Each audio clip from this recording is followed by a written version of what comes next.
வணக்கம் நண்பர்களே. ஒரு சிறிய விளக்கு உங்கள் வாழ்க்கைக்கு பெரிய அர்த்தத்தை சொல்லுகிறது. அது என்ன தெரியுமா? தினமும் விளக்கு ஏற்றுகிறோம், கோவிலும் வீட்டிலும் விளக்கு ஏற்றுகிறோம். ஆனால் ஏன் ஏற்றுகிறோம் என்று தெரியுமா? விளக்கு என்பது வெறும் ஒளி அல்ல, அது ஞானத்தின் அடையாளம். இருள் எப்படி ஒளி வந்தவுடன் விலகுகிறதோ அதுபோல நம் வாழ்க்கையில் இருக்கும் அறியாமை, பயம், எதிர்மறை எண்ணங்கள் விலகி நல்ல சிந்தனையும் நம்பிக்கையும் பெருக வேண்டும் என்பதையே விளக்கு ஏற்றுவது உணர்த்துகிறது.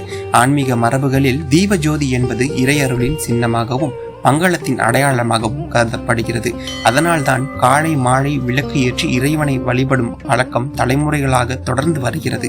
இனிமேல் விளக்கு ஏற்றும் போது அது வெறும் சடங்கு அல்ல, நம் வாழ்க்கையில் இறையொளியை வரவேற்கும் புனித தருணம் என்பதை நினைவில் வைத்துக் கொள்ளுங்கள். ஓம் தீப ஜோதியே நம. ஓம் நமச்சிவாய.